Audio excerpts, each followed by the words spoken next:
Welcome. Good morning. Good morning. Will be recording me as well? Yes. Okay. Yeah. Good morning. Hey. First lot of the day. Thank you for being here so early. We hope you, although you partied late last night, you are still in good condition to consume some hardcore technical content because that's what we bring. Hopefully, that's the arguably we'll see because like so many faces that will judge us.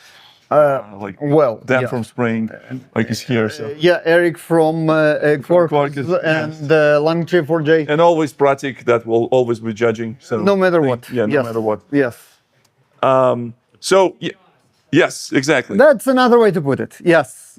But please do, folks. The idea of this talk is to be not only entertaining, which it will be, but also educational and helpful.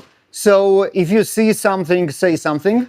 If we do something like in the wrong way, not canonical or not by the book, call us out. We don't. We won't be stressed about it and running out crying. It will only improve. We're adults and we don't have any hard feelings and only improve the quality of the content going forward. Not only the quality of the content, but also the quality of the entertaining part. Yeah. All right. So the beginning, like everything of this talk and this like pair session that we're doing with Baruch started in a very crazy way. Like, okay, so let's come up with something interesting that we can build, but also we learn along the way. And, we're not good programmers. We're good web coders. Exactly. And we decided to, how people will learn things and how machine will learn things. Yes. And along the way, it's probably third biggest iteration of this talk that we did from this year. Because first of all, versions of frameworks are changing incredibly fast. Like when we started doing this version, Spring AI was milestone 7. And LangChain4j and Quarkus, beta something. Yeah, beta something. Now we have a released version, Spring AI, probably 1.2 I'm using here, but I believe 1.3 is also, 1.03 also available. And so there would be a lot of interesting things that we also learned a lot of interesting things along the way. Things were simplified. And also we use a lot of what the kids call these days vibe coding by developing this application. Like I'm terrible on building UIs, and turns out LLMs and different coding agent tools are actually very good with UI. But I'm very good with Java. Baruch also arguably very good with Java, and all these coding agents are not very good with Java, especially like dealing with dependencies, dealing with different package names, different inventions, especially when the milestone changed. So you know how there are different benchmarks that AI coding agent pass? Yep. Now there is a benchmark that people don't even try because we are years away from passing it. Yeah. And that's fixing Gradle dependencies. No one even tries that. Or Maven dependencies. At this point. So speaking about a person who knows a thing or two about Java, this is Victor Gamov. My name is Victor Gamov. Java champion and developer advocate at Confluent, and a lot of mileage. You can see by his face. He didn't sleep one night, and he looks like 20 years older than he is. Yes, and the Baruch Sadagurski principal or head of developer relations tax care, also Java champion. And I will be representing today Spring AI and Spring Boot, and Baruch will be representing LangChain4j and Quarkus. Yes. So what are we talking about? What are those two libraries or stacks that we are comparing? So Spring Boot and Quarkus are application frameworks that allow you to run whatever code you want on one of those, and they have a lot of similarities of inversion of control, dependency injection, and very fast startup and very miniature architecture. So they are kind of comparable, very similar paradigms. And then on top of that, we have two frameworks that help us integrate AI into our applications. Spring AI obviously works best, but with Spring Boot. Why you want to integrate AI in your application? Because I forgot how to code and I need AI to do it for me. Well, not necessarily. So at this in this time of I told age, you fancy diagrams. Yes. So in this time of the day, we know that the microservices, where we're doing microservices for a while, we convince people that microservices is the right way to do software these days because, ship faster, build faster, and you can iterate over the things faster. But functionality-wise, things were still kind of, it's CRUD applications. You read something from database, you expose this on the UI and something like that. And now LLMs come into play that allow to put a little bit intelligence in your application, meaning that it's not only just a CRUD application anymore that will go to database, get some data, and display this. Maybe it will do something interesting. For example, generate some custom response. And in this particular setting of this presentation, we're going to be talking one of the use cases, probably one of the common use cases. We're not going to be talking, we will pick up something simple, and the chatbot or kind of like assistant system that many people will be building or already building somehow for their organizations. It's one of the use cases that we picked up. And this use case is actually very well describes the capabilities that all this framework have and how people would experience development of those. Yeah, so we will go through a number of stages, improving it on our way, but let's start with the bare minimum. You have Java application, either on Spring Boot or Quarkus, and you want to introduce an AI chat assistant. Let me ask first question before we jump into the code. Anyone is already building AI-enabled applications for their organizations? Everybody. Oh, fuck. Sorry. Very cool. Yes. So, and probably I don't need to explain this to you that there's no magic there. It's just a simple system that, you do a request and you get a response. So essentially what we call intelligence is just we take in user input, we send this as a part of a REST call to this system, and LLM does some result back. If you dig deep down, it's all an API call. Yes. Yes, but at the end of the day, the things what we'll be using, it's only API call to external system. In this particular case, it's going to be our LLM. And interesting thing that when we start this conversation and we talked to many people before, there was a little bit of confusion between, what's the OpenAI or Anthropic versus what's the ChatGPT and Claude, for example. And the ChatGPT is the AI-enabled application that does a lot of things for you. So that's why it looks like it's magical or, knows a lot of things about you. But essentially, this is how we're going to start. We're going to start with bare minimum. You want to start with your bare minimum, how you want to write? Yeah, absolutely. So here we go. But in order to integrate AI into your Quarkus application, you basically need 4 files. That's all. I have an entire running application that answers questions about airline loyalty assistant. I can ask questions here, like how do I earn elite status on Delta Airlines? And it will give me an answer. Now, in order to do that, I need 4 files. That's all. Application properties that has a bunch of Quarkus application properties, including what model do I want to use, API key, etc., etc. That's like and where my Quarkus application is running. Index, HTML, think PHP, or Java server faces, or JSP, like the good if you are old enough. But this is actually very modern Quarkus templating agent engine. But in the end of the day, we ask like a question. Free marker style. Yeah. So we ask a question. The question is extracted, and then we provide an answer. The answer is pasted. Basically, that's all. And then we have 2 Java files or Kotlin files in this example, right? So we have our controller, which is a controller with path that serves the root of localhost 8080, and it getting injected a bin, which is airline loyalty assistant. Now, this is where the magic happens, and the magic is as simple as it gets. We register AI service, and that's a bin of LangChain4j in Quarkus, and this is pretty much all, right? We have annotations like system message, and this is the system message that will go into our query every time, and then there is exactly one method that will map to a user message of question, right?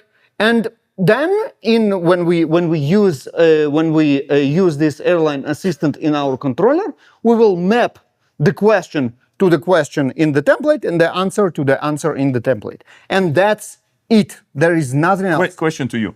Can you use LangChain4j without Quarkus? Yes, we can use LangChain4j in any application because this is just a library. And even in Spring Boot, probably. Of course, even in Spring Boot and generally in any Java code or JVM code at all. You can use it in JRuby. Nice. Nice.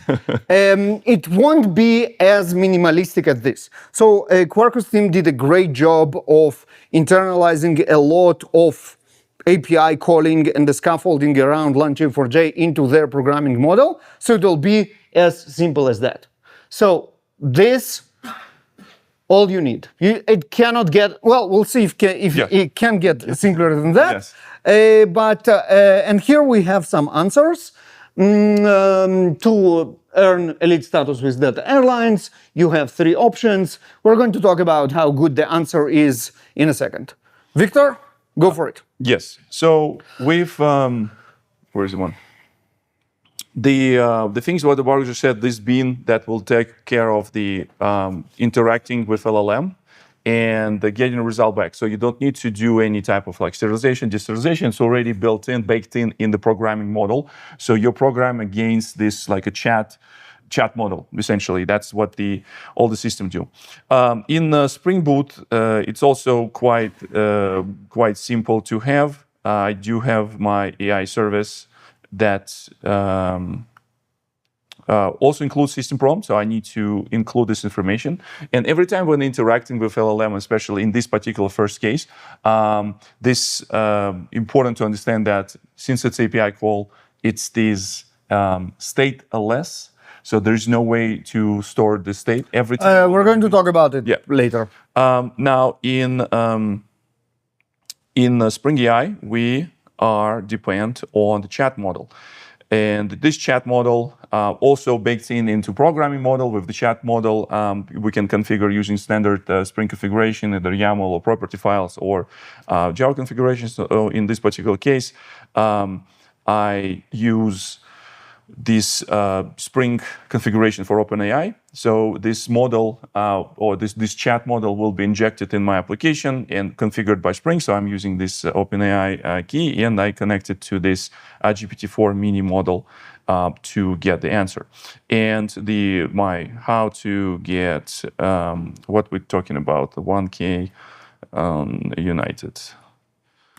And also in this case, Baruch used the templating engine that comes with the Quarkus. I'm using TimeLeaf, and TimeLeaf is also very similar. It's the server-side templating engine. If you don't like it, you can always not use this, but it is what it is. So now it does some information, gets this information from LLM, and this information actually what LLM knows about this, and this information might be up to date, might not be up to date, but also interesting things like when you're trying to also customize experience, you don't want to maybe ask so many questions. You may be like... Yeah, so that's a good question. Let's see, but introduce yourself, be nice. Say like, hello, I'm Victor, and how do I get a status? And let's see what happens. takes some time.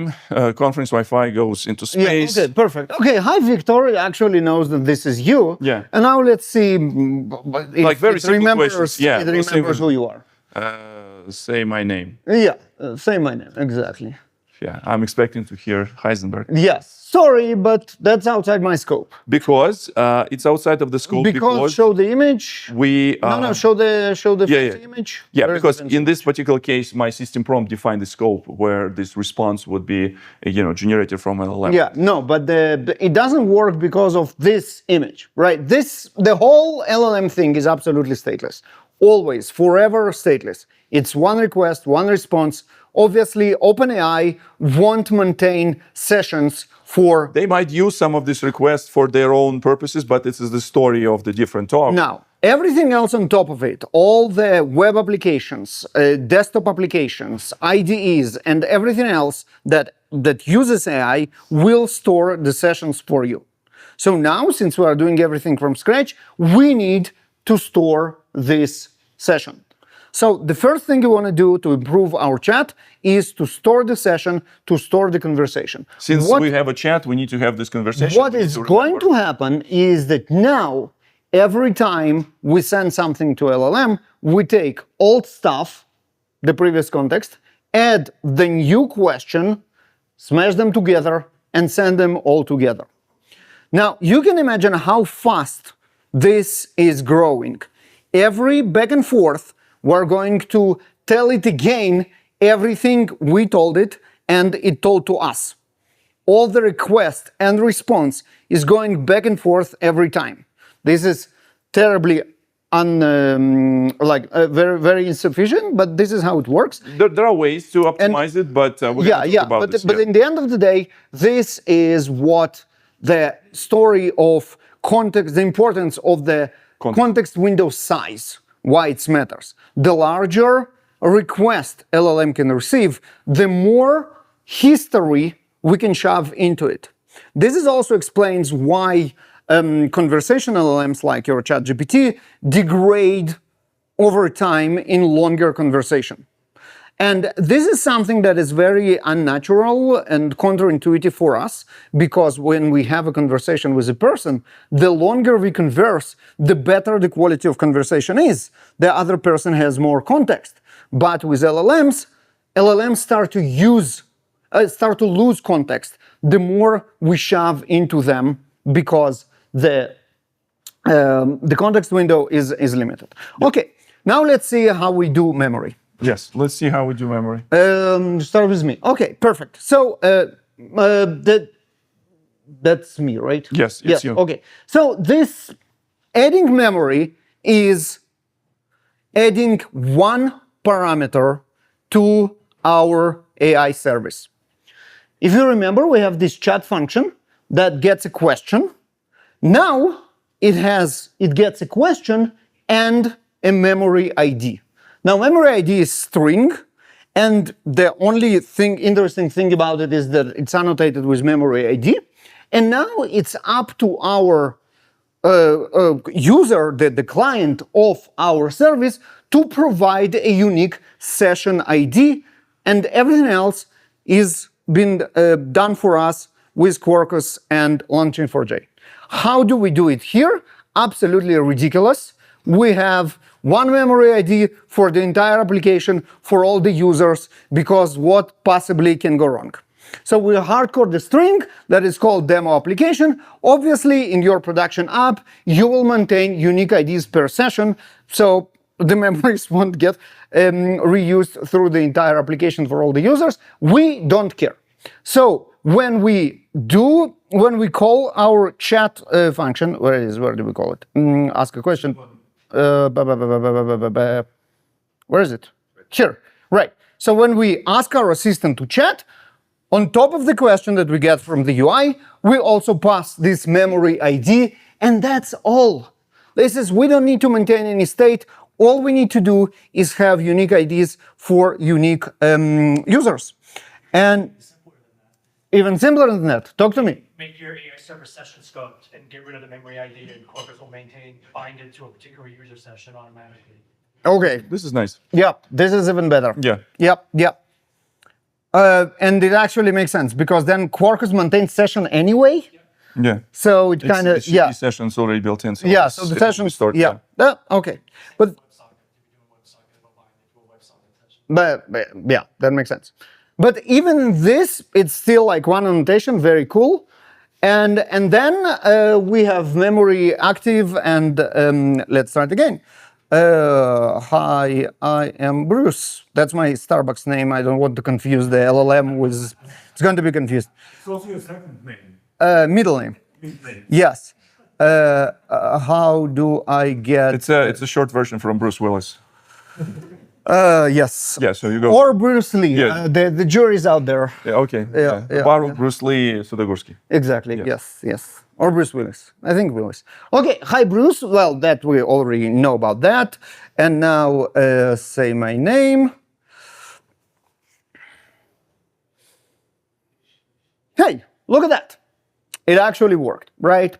So this is, apparently, we don't even need the annotation. All we need to do is to make our AI assistant session scope. Yeah. And this is an annotation that instead of application scope, I can do session scope, I guess. This is live coding now. Session scoped. Scoped. And now it is not happy with me. What's that? Why it is not happy with me? Oh, right, yeah, I saw it like yesterday. That was very weird. This is just wrong annotation.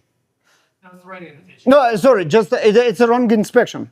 Yeah, I turned it off yesterday and it somehow turned it back on.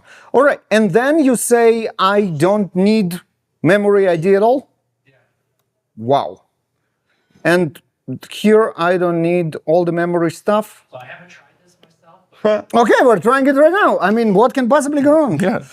That's exactly the idea. Let's go. Okay, it should auto-reload already. So what we need to do is close this. New tab, localhost,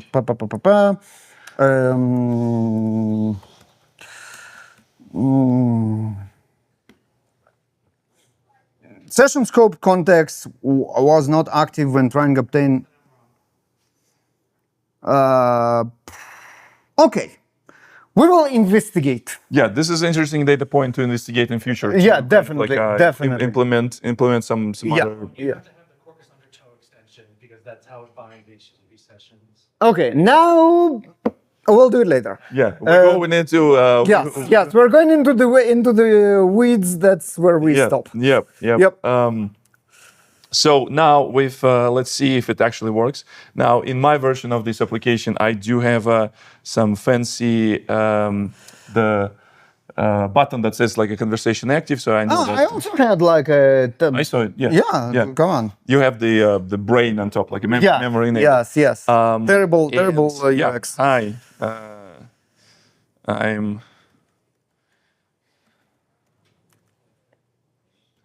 Heisenberg, and how I can get diamond. Just like, let's see if it understands based on the system prompt and things like that. And now, Yep, diamond status. say my name. Sweet. Your name is Heisenberg. Nah. You got them right. Okay.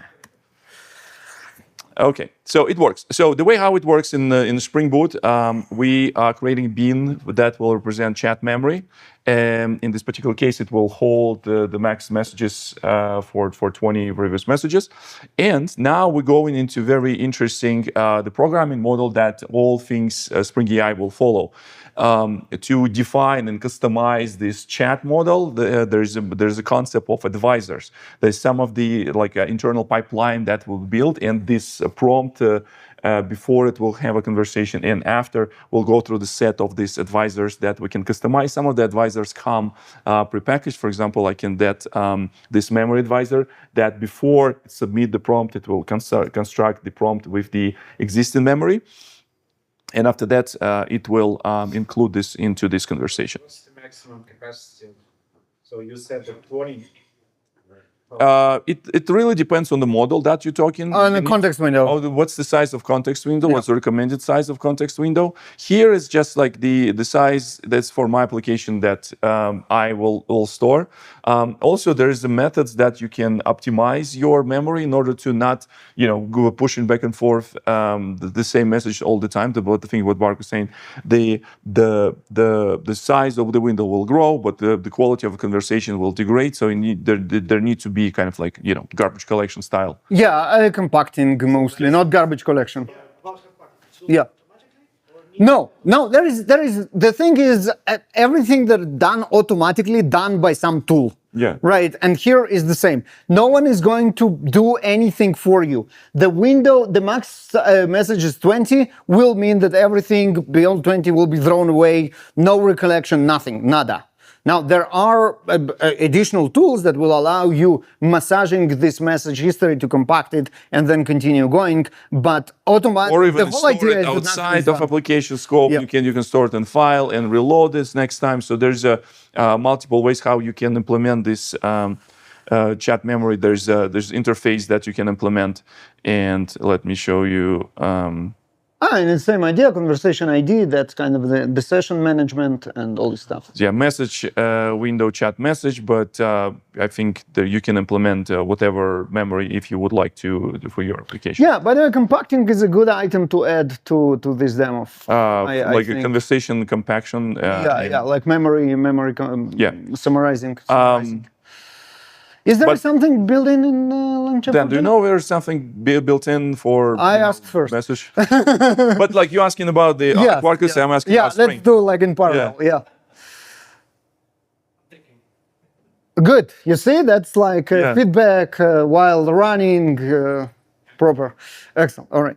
Yeah. So we configured this bean, we configured chat memory, and after that, my chat clients will do the thing. And this advisor, I have multiple conversations. So like arguably, I should be able to open this in new window, and it's actually didn't. New conversation. I was wondering if it will kill my previous conversation.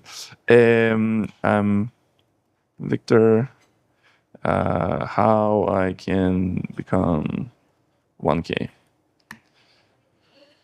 Hopefully it will. It should probably work with new conversation and should not kill my previous conversation. I don't think your enter worked. It does. It's just like slow wave. You sure? Yes, I'm sure. Probably add the fancy wait window. Yeah, 1K. And okay, now no. That was come on, show me the previous answer. That was I call bullshit. Why? Because there is no 100 premier qualifying flights requirement for 1K. We will get there. No, that's exactly what we're getting right now. We're going there. Okay, we're going there right now. Okay, perfect. All right. I think. I don't have a fancy. You have a fancy picture. I have you have a fancy picture for this. Yes. Yeah. Yes. Now I call bullshit because it is bullshit, and this answer is just wrong. That's why you have a good friends who can keep you honest with the live demos on the stage. Yes. So There is 100%. Well, but there are experts on Quarkus and LangChain4j. They're expert on Spring and Spring Boot, and they're experts on United 1K. So all habits die. Yeah. So the reason why, right? I wrote that. Yes. So the reason why the answers are wrong because LLMs are not search engines, don't have updated information, and stupid machines to guess the next word. Yeah.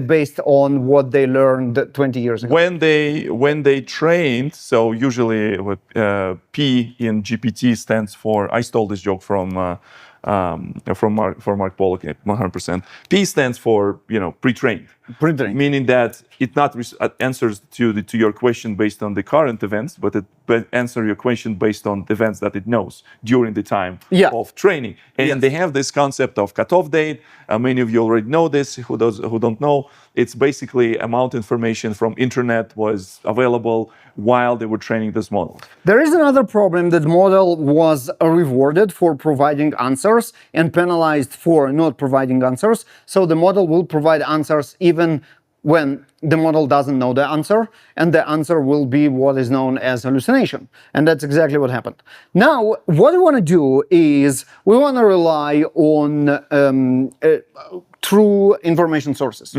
And one of the way to do it is by what we call RAG, which stands for retrieval-augmented generation. Thank you.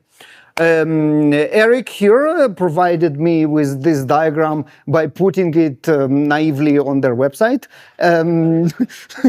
of Quarkus. Yeah, that's how DevRel works. I mean, The answer to your previous question. yes, yes. There is a built-in compressing chat window memory. You just created it. It's already there. You just add it as a bean and. Yeah, exactly. That's exactly what I expected. Yeah, excellent. So we can compress the history and extend the chat, the conversation longer, but the quality will still degrade because compressed information is less information than the original information. Yes, yes. Yes, you do need another LLM. You can actually do multi. We're going to show LLM inside LLM. I mean, we learned something from Docker. Yes. We learned something from Docker inside Docker. We're going to do LLM inside LLM. Yeah, it's like catch exception, and after that chat model prompt and yes, we'll show execute whatever. But RAG. So the idea of RAG is that we augment the generation with more information. And RAG is built on two steps. The first is ingestion. Ingestion is when we get the correct information that we want and we store it in LLM compatible format. Basically, we parse it into vectors and store it in vector store. What is vector? We are not going to get to it. And what is vector store? We are not going. Yeah, you have it. Pasha has a great talk about it, by the way. Recommended to watch. Will be in the show notes, so don't miss. Basically, the idea is that this is how we provide information for LLM in the format that they can use. So instead of LLM doing their job to get this information, we also need to do a little bit job here. So that's why we need to take the data that we have. We need to turn this into some format, and happen to be the vector format was good for semantic search and things like that. So that's why we're talking about the embeddings. What's the embedding model and stuff like that. And then we have the second step, which happens on every query, consulting this vector, the information that we saved in the vector store, right? So the query will find the relevant segments and then augment the original request with this information. Again, this is the model doesn't know about anything. It's just a stateless request. But our request is now smarter than it used before because it has more information from the store. And that's the idea. Now, how do we do it in Quarkus and LangChain4j? Again, extremely simple. So first of all, we need to ingest. We can do whatever way we want to do injection, and this is an absolutely standalone bin. This is a class or process or service that has nothing to do with LLM or with LangChain4j, except of using embedding store. Embedding store, that's the storage that we're going to use, the database. We're using in-memory database for this demo. We are going to parse the real source of information about loyalty programs, the Delta website and the United website, and then we are going to load the documents in chunks, in parallel, using JSoup, the application, the library that came back from 20 years ago and making comebacks thanks to LLM. And basically what we're going to do is we're going to create an injector, and we're going to say that's the model that you are going to use to parse the information. That's the storage that you are going to put this information, save it as vectors, and then ingest the documents. So this is done maybe one time, maybe periodically, whenever we need to update our information. And then when we need to consume it, we have here a little another scope and another bin, which is our RAG configuration, and it will say what embedding store that we use embedding in memory, etc. And then when we actually go and use it, we have the same, but now we are going, where is it? Sorry, it's in my controller. We are going to augment the we're going to augment all our queries with the Results from yeah. So the reason why I don't see anything is because thank you very much, we have the what it is, we have a special type of bin that will be processed automatically. This is not the one. Here, the RAG configuration, right? No, that's the bin. Oh, here, thank you very much. That's what I was looking for. Okay, we have the document retriever, which is of type augmentor. Augmentor is a special type of bin that Quarkus will find for us and will know, like, hey, we have something that should augment the request. So this is going to be used every time we have a request. That's what I was looking for. And now we can see that it failed. Why? What happened? Compilation error. Do I have a compilation? No, rebuild this. Just rebuild. Yeah. Okay. Yeah. Because you switched the. Yeah. You switched the branches. Oh, I just noticed that you go like very old school with Maven. Super old school. In the real life, when you will be implementing this RAG is a pattern. It's essentially the way how you bring the data that your AI-enabled application requires, how you bring your enterprise data. So essentially, it would be another interesting ETL process that will be either somehow indexed your enterprise database that will include information that will require for the model, and you need to have a special type of database. Yeah, that's my retriever. Yeah, it retrieves the text. It failed on United because it's a long story. Yeah. No, I can tell about the story. It's just nothing to do with LM at all. It's just the way how the United website is not parsable, basically. Yeah, because it's when you try to curl it, it will just give you JavaScript that says your browser is not enabled. The JavaScript and no more information. And all website is basically JavaScript generated. Yeah, not Puppeteer. I wrote Node.js proxy that used Puppeteer yesterday, and we tried this, and looks like United has the things from like rate limiting. He doesn't like the public cloud to hitting there. It's why? Yeah, we're gonna talk about this. Don't. I feel personally attacked. Do you want me to? Right. Yes. But I need to get to Denver first. So. Okay. Now we have another fancy tag here, RAG enabled, and now we can ask the same question about how do I reach Delta Diamond. And I expect it to speak about only what it's called something qualified dollars and nothing else, which is the current model. If it speaks about segments or miles, that means that the RAG didn't work. You want to check the console? Oh. Loading internet. Oh no! Stop! Sure. Stop! Yeah, here we YouTube. Go. Yeah. To MQDs. No, it actually did not work. I'm not sure why, because You must specific notification. Yeah, no, that's not the correct information. I'm not sure what went wrong. You want to switch and I'll do a little debugging and we'll switch back to me? Of course. We're going to go over here. Now, with my use case, it's same way, same pattern for Spring AI. We use this question answer advisor that will be using the vector search capabilities to read the data from my vector search, but that is also in memory in this particular case.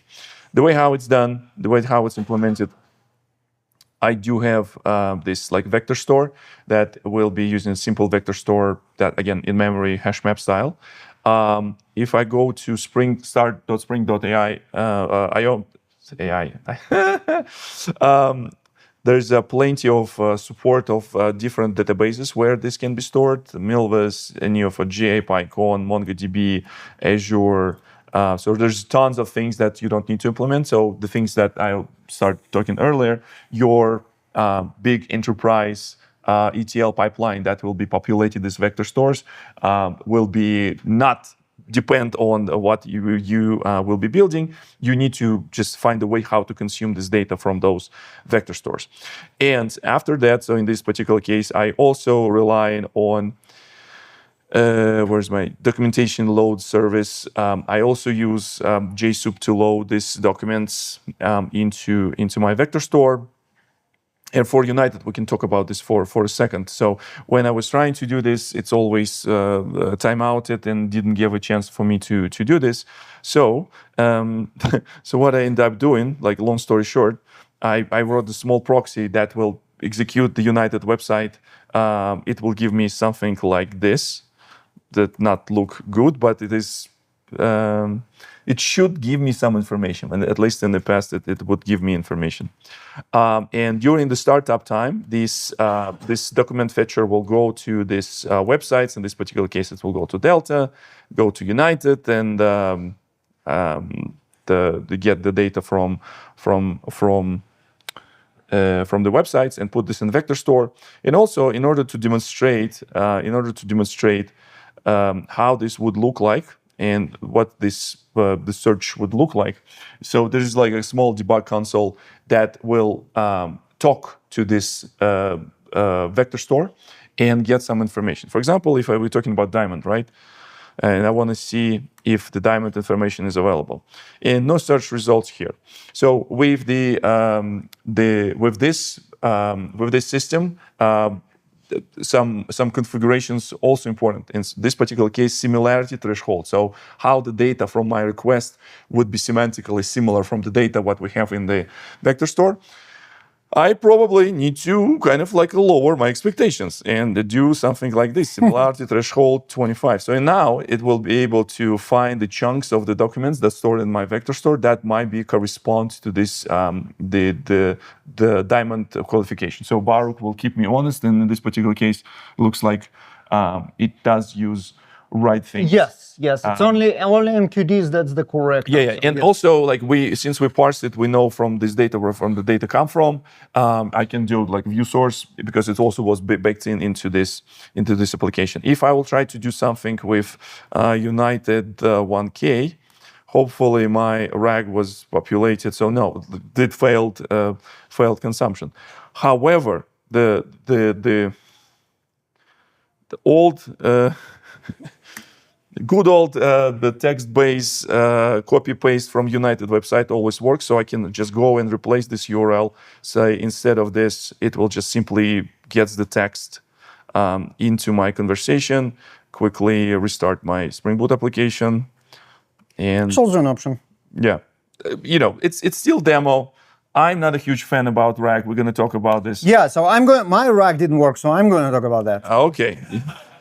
Now, if I will get back to my RAG debug console, I expect in it to have something about my United, because it should parse this document No documents found, but it was successful read one document from Delta, successfully read one document from here. So United should be there somehow. Let's try. Did you build that yourself? No, it's It's all vibe coded. it's a vibe coded. I said, hey, I need this RAG console. The way to look at the It's not provided. no. I thought that would be good to have, so that's why like I'm now I feel much better developer because I can ask right questions and the things can happen, and I feel very good about myself about this, so that I can do very fancy and flashy demos like yes, like on this. the sad side, we're going to throw away the RAG in seconds. So Yes, yeah. yes. So the yeah. RAG debug console is a very short-lived. No, I mean, so if I just do, let's see if the conversation actually works with the how I can, Yeah, but assuming you didn't break it. yeah. Yeah, no, I know where you're laughing. Hopefully, yeah. So like start chatting with source conversation, blah, blah, blah, getting some response. And Did it try to print out your OpenAI API key in the bottom? no, Yes. Go. it's not. No, not here. On the no, like no. on your screen. No, it's No. Go. No. it's conversation ID. No. It's OpenAI API key. Where? Go back. Go to your to the AI. And Where? scroll down. No. What? No. Yes. No. It says like if there's, it's how you run the application. Read the thing. Ah, okay, fine. That's the instructions for Yes, running it. instructions for this. I thought it's trying Now to print it you. uses That RAG. would be nice. Now it uses RAG Yes. in my response, and also specifying the sources that it used Very nice. in order to Yes. To get this response. So Yes. RAG works. RAG it is the way, again, to bringing context from your data that your LLM doesn't know. And you need to think about, there's a lot of things can go wrong. Like, do you want to send this data, if it's like enterprise data, to LLM in order to get the result? There's a lot of things that we're not going to talk today, but there's something that you need to ask yourself and your teammates about the Right. how we can make things better. Yeah. So this RAG thing didn't work. Fuck it. It's lame anyway. The reason why Because it's a batch. And yeah. this is how I will try to convince you that batch is bad because I come from the streaming world. yes. Now it obviously has its use cases, but for getting information, for example, from different sources, by now we do have a better way, and this better way is obviously MCP, which stands for Model Context Protocol. Before you jump in MCP, let's talk a little bit about tooling. Just a second, I have a fancy diagram. And why it is important. Yeah. So Oh yeah, right. Okay, let's do intro to tooling. Okay, now one of the problems of LLMs is that they are stochastic and non-deterministic systems. They are very bad on algorithmic stuff, including simple math, counting number of characters R in the word strawberry, and a lot of stuff that you will expect from a computer. For a computer system, it's terrible on doing computer things. it's good on predicting. There is some chance that it can predict correct answer, but yes, chances they're are not very guaranteed. slim. Yeah, Absolutely. exactly. Yes. So Never zero, but still. Yeah, good design in best practices in 2025 recommend combining those stochastic non-deterministic systems with good old school algorithmic computing, which means calling APIs, calling different tools, executing stuff that computer is actually good at. So if we need our application, which is augmented with LLM, also do some math, we won't ask LLM to do the math for us. Instead, we will delegate to tools which will do math better, basically old school computing algorithmic systems. Correct. Yes. Right. The way how it looks like, the LLMs also would be trained to recognize intent of calling this call. We can ask and we can express this intent saying, hey, we want you to use this tool, we want to use this calculator, or we want to use this SMS sending service, but you don't have to. But I will choose the model that knows that do it actually Yes. that it actually needs So to the do it. models will be trained in order to use tools. And the way how it would look like, there's a whole kind of like a protocol, different models will be doing different things. Yes? Question. Is this MCP thing also kind of ragged? We'll get to wait a MCP. second. We're not in Wait. MCP yet. I jumped the gun. We're not there Yeah, yet. Wait yeah, a second. So in our query, or in this particular case, in our particular case, we're going to be expressing this intent in the system prompt, saying that there is a set of tools that we're giving to you, and whenever you will be thinking about the answer, think about how you would solve this problem with this tool, And whether these tools are a good solution. and where this tool is a good solution, and tell me as a response. There will be some conversation back and forth between the actual framework that we're using, the Spring AI or Quarkus, a little bit that is hidden for you as a developer.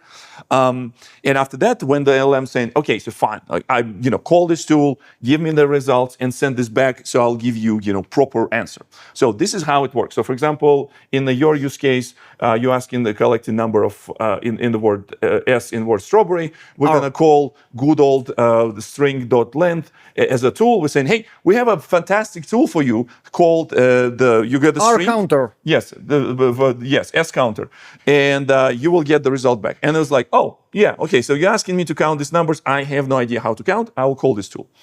And after that, we get the final response. Right? Now, this is good for in-process tools, because this is going to be, in our case, just Java You wanna show request. your tools first? Wait a second. Just calling like Java service or Java object method or whatever. But this is not obviously always the case. Yes. Sometimes we need to reach to remote services, and we don't want to write the tools ourselves. We can write the tools. Let's see how we do it. Right. So in LangChain4j with Quarkus, we have a magical annotation called tool. This is all. Once we have a method that annotates with the annotation tool, it becomes a tool for LangChain4j, for our model. We provide a description, and based on this description, the model will decide whether this tool should be called for a query that I send it. Now, I have a tool that fetches the current Delta SkyMiles medallion qualification requirements. So when I'm going to ask about Delta SkyMiles qualification requirement, it will assess whether it's a good tool, decide that it's a good tool, and execute the code in it, which is going to do JSOUP parsing of the document and return the result back. I have another tool which is exactly the same for United, which doesn't work for the reason mentioned, and we have another tool which is a comparison between the two programs. So if we want to compare which program have like lower maybe requirements or what's not, the model might decide using this tool instead. So basically, this is all. All you need to do is annotate a method on a bin and provide a description that will be used by LLM. Now, obviously, writing the right description is the key here, because your model will decide whether it's a good tool to be used for a particular And this 100% like a topic for another talk for a couple hours, how to write good prompts. And Oh, how that's to something optimize else. this. Yes, Pasha. And getting back to my question, it still feels like a rag to me, because you will put all the descriptions into the prompt, right? And if you have like 2,000 tools, then your model will have issues with context window and Absolutely. Yes. Yes, of course. So, yes, that's Answer. correct. It's not the problem with RAG is not that it blows the context window. Everything blows the context window. Our entire conversation blows the context window. The downside of RAG is that there is a batch process that updates third-party source that will be then loaded into your conversation. Here, the tool calling is streaming like Victor loves. Yes. Another thing very important to recognize, this RAG pattern might be different from different systems that you're implementing this. MCP stands as a standard, and the models learn taught to use MCP and recognize how to deal with MCP. So the model have now a unified way to communicate with MCP server. Now And let's talk about MCP. Wait a second. We didn't talk about MCP at all. We're talking about. Oh, we didn't? No. Okay. So no. We didn't. Now let's Like, switch to MCP. Pasha throw us into Yeah, as usual. into frenzy. Yes. I do have a. Though, if you've got 5 users asking the same question, that's making 5 requests to the United or Delta website. Yeah, no, obviously it can be cached and be smarter, and this is a very naive implementation, and you really shouldn't go and fetch Because everything it that doesn't you have every any, second. it doesn't have any kind of like the semantic validation of the things. But let's pretend Yeah, like of there's course. a system that knows better. You can even wrap your the vector store into MCP server using there's probably MCP server available for this. Okay, so MCP. Yes. Now, what We talk about tools. Yes, what Just we a tool. saw in tooling is in process inside my application. So my Quarkus and my Lang4j actually is going to decide that, hey, I want to use this tool based on the description, and we'll call a method on an object in Java heap in the application context, which is fine for in-process tools. But sometimes the tools that I want to use are external to my process. And this is where the standard of MCP comes in, and it allows us to expose those tools and then to consume those tools using out process and remote processes. Yes. You can have two type of tools. So that's why where the MCP beats RAG, because in RAG you're always dealing with the data. But with MCP, you can have just like side effect. Send the message. You can send SMS. You can send email. You can implement this as a tool. But again, you go into the route where thinking about deployment, where these tools need to live. Are these tools need to live in your microservice, or you blowing your microservice out of proportion because you have lots of number of tools.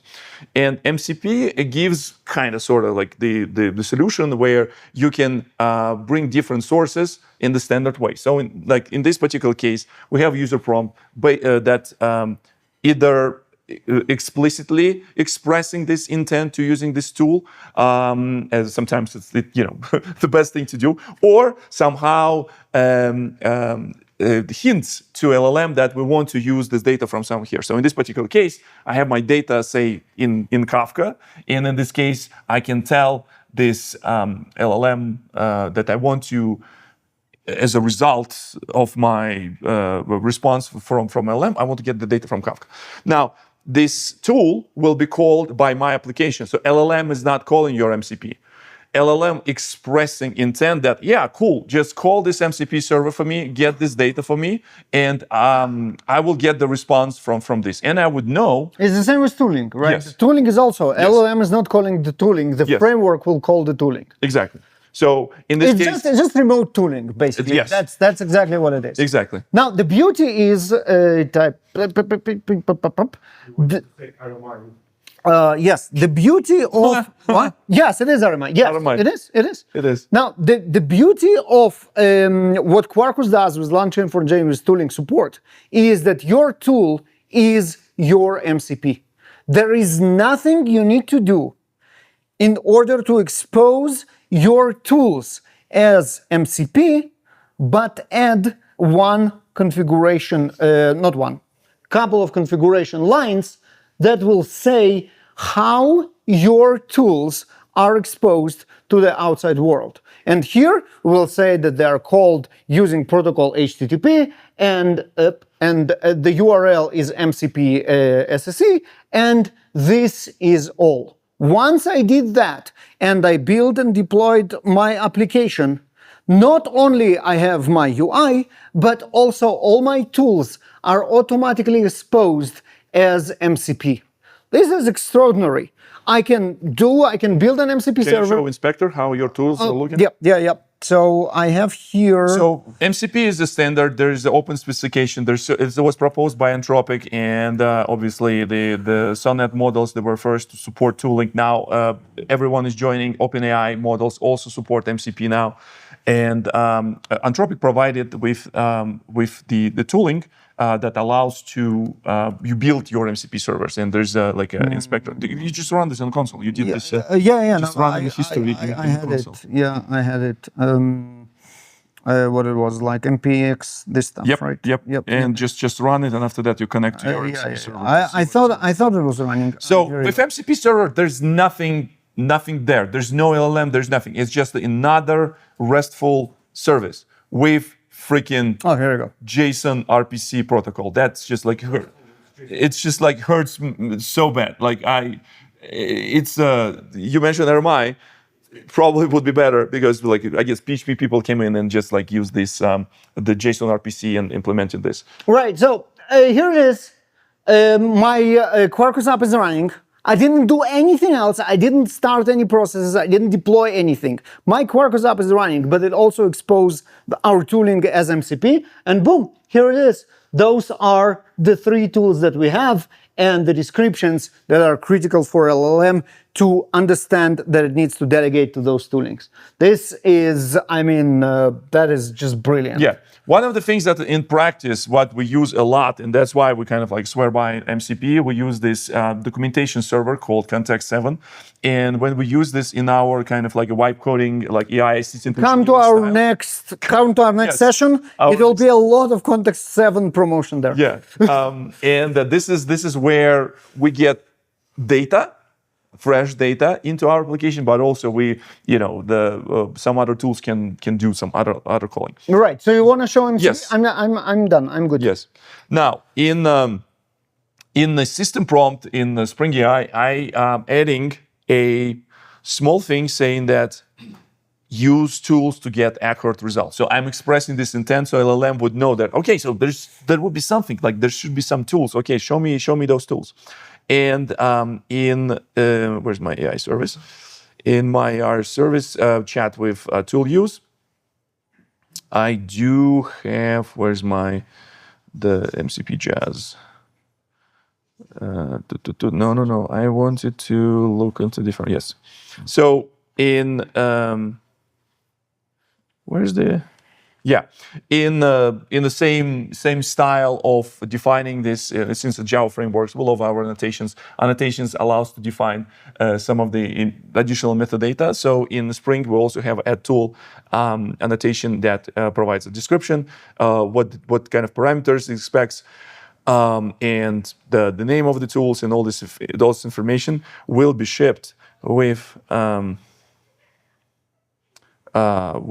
configuration. So when I'm creating my, where is it? I'm showing this with, codified tools. Yes, the conversation. Yes, got it. In my conversation, in my configuration, I'm creating this bin that will include list of the tools that I will be using in my application, and these tools would be shipped. Where is it? Yeah. So the tools will be configured into my chat client that will be talking. So the way how this would look like, we're going back to our loyalty program. I guess the port change because of the. Are we running? No, we're running. Not surprising that we cannot access to my application, and we're still running. Yeah, port. Yep. Now, I would say, how do I get diamond on Delta? Now in output, that's now I see that the conversation happened. The list of tools was described. We get the result of these tools to LLM. LLM spits out our response. So you know what would be cool? Yeah. Since I expose my tooling, you can actually use them. Yeah, exactly. So the cool thing since we do exactly the same, we don't need to re-implement the tooling twice. Yes. So the cool thing is that this is where it's not like VS, that's not versus anymore. So I can use Baruch's, the MCP server that he implemented, and I can do stuff like, say, where is it? I do have a single different console. Oh, where is it? Ah, so bright. So bright. Yeah. For example, he shipped this MCP tool. Not MCP tool, the entire application. Let's call it like MCP thing, and it is now available as a Docker. So I run Baruch's the MCP. Why cannot? That's our app that you just saw running. Now it runs on Victor's machine as a Docker. And I also can do MCP inspector. Where's the npx px? npx something. Yeah. Yep. I'm run this. Boom. And I also will be able to connect to, where is it? I'm going into service and event. I'm going with this. AT MCP SSE. No, I don't believe this. I believe it runs 1990. Yes, because it's 1990 MCP SSE. SCP, SCC. Yep. I can do That's connect. And I get the list of Baruch's tools now I can implement in my application, so I don't need to have it in my application. So cool. Yeah, it is so cool, right? So cool. Yeah, so I think that's the kind of like a very good. All right, 10 minutes. We have one more thing. One more thing. Yes. So the thing, tap the button. Yes. So the last thing that we're going to show you is 2-in-1. The first is I wanted to show you how easy it is to switch models in Quarkus and LangChain4j. Basically, the definition of model is just a bunch of properties in your properties file. So now instead of running on ChatGPT OpenAI, I want to run my local model. And the model that I run comes from Docker Desktop Runner. Gee, it's so bright. I think they have dark theme as well. I don't know how to turn it on. So this is a Mistral model that is loaded into my Docker desktop. By the way, if you didn't try it, Docker Desktop Runner of local models is pretty cool. It's like you're running an image as a container, you just run a model. Just not to steal your thunder, but they also have MCP server in Docker. You can do Docker MCP. We'll show it in our next session. Okay, I'm using it Yeah. for vibe coding. We'll show it in the next session. Okay, so no need the API key. This is my model, and then bunch of parameters. Boom, and I'm using a completely different model, which is very cool. And now I want to show you guardrails. So since I switched to Mistral, I'm going all my European Union mode, and I'm starting thinking about, okay, we need guardrails. We need to protect the people. And recently, LangChain4j and Quarkus implemented a pretty neat guardrail system. So what are guardrails? It's basically the protections that we can put in our system to sanitize or to validate input, check that the questions that we ask are in line, and also validate output. Check that the replies that we get from LLM are in line. Now, how do we do that? We'll do it with predicates. So we have a new application scope service that basically implements input guardrail or output guardrail interface. And those interfaces have validate method that will return either success or failure. Now, we can obviously use this predicate directly in my application controller. So I can ask if this predicate passes, the input predicate passes before sending the question, and if not, saying, hey, you are asking something not related or forbidden.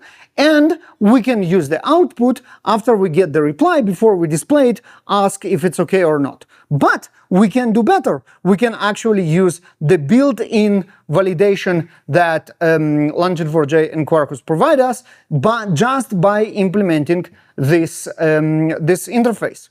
And then, after we did that, I list what guardrails I want to use as input guardrails, what guardrails I want to use as output guardrails, and it will do the sanitizing or the guardrails for me automatically just by listing which guardrails do I want. Now, I promised you LLM within LLM. Here we go. The guardrails that I want to implement is to make sure that the questions are only about the airline status. How can I implement it? I can come up with the list of the keywords and make sure that those keywords exist in my questions. Yes. I can come with a block list and check that certain keywords are not in my question. But you know what? I heard we have this thing that LLM that I can ask if this question relates to airline loyalty or not. So now I have a validation system prompt. You are a strict classifier that determines if the user question is related to airline loyalty problems. You must respond only one word, yes, if the question is about it, and no, if the question is not.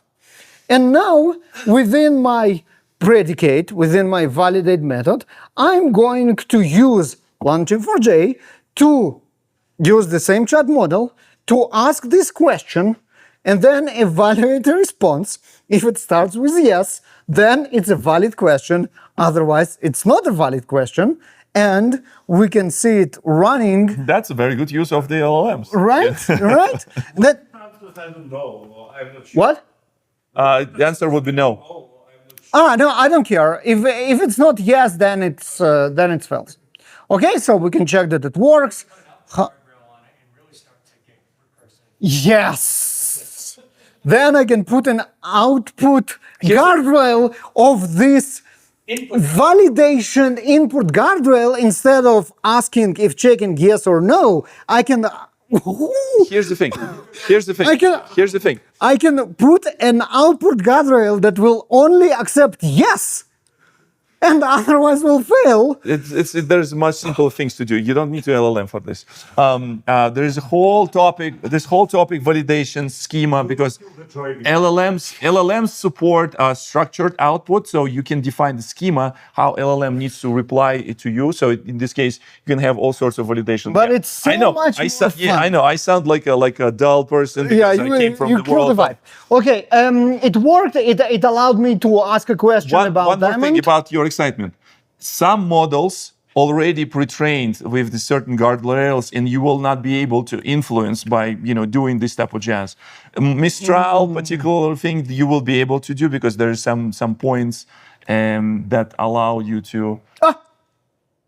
Predicate. Yeah, that's pretty. There you go. Yes. That's the guardrails actually worked. Yeah. This All is right. awesome. So- Like you get asked to kill all people and see if it answers. No, that's something else. That's a pre-trained model guardrail, and it comes with the model. Mistral. I have With the model itself. Yep. There is a flag that it only works on the on certain models that you can turn on this internal validation, but this is not what we are showing. We are showing our own applicative guardrails. Yeah. Yes. Yep. So just quickly before you leave, we do have similar capabilities in Spring Boot. 4 minutes. Switching, I will be faster. There's another way to run your models. Baruch uses Docker Model Runner. I use Olama, which is application that also allows me to run the model. Spring Boot and Spring AI integrates with Olama in this particular case. I use Olama and Mistral also locally. There's a certain API capability that available on the Spring AI website that that say these Olama models are API compatible with the OpenAI ChatGPT style of API. So you don't need to change your code at all. You still will be using chat model that would be correspond to OpenAI. And another thing with the guardrails, I do have where's my AI service? My AI service also pushes things through guardrails. Where's my chat with tool usage? Because this huge code block includes the regular chat with tools, chat with resources. So just for demo purposes, your code block would be much more smaller.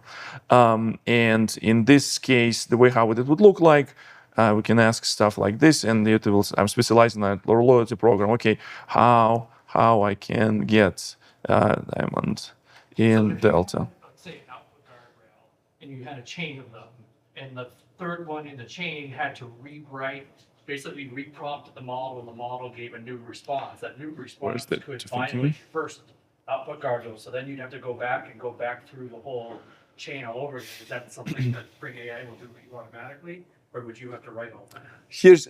He missed the entire I question. missed the entire question. It was a trick question, so basically, probably not. Of course, I'm leading you. Of course. That So, was nicely played. Here's some of the interesting output here. Since the model maybe not very well trained to use tools specifically, it just like throws some nonsense because I was including information about tools in my prompt, and this model doesn't know what to do with this. And saying like the exact number may vary here, starting comment using the method to qualification. So it knows that something like this exists, but it doesn't know how to interact with this. So even if you're using local models, talk to developers of those models, like get the documentation of these models to understand what is happening in this All right. like that. Okay. So to wrap it up, thank you very much for bearing with us. That was a lot to take in, and we recorded all this. We will also post all the links to all the documentation and all the resources that we use throughout. You can go to shownotes.taxcare.com. You will land here. And today we're going to publish here in the latest, you will see this presentation. Yep. And Wait, there's more. yeah, I'm coming to that. With as I mentioned, the video, all the links, and all the code that and on GitHub for all those stages and all those processes. You will get prompts. You will get the. Can you show the Yes. link one more time? Yes. So, Taxcare.com. wait a second. We have a tool for that. Yes.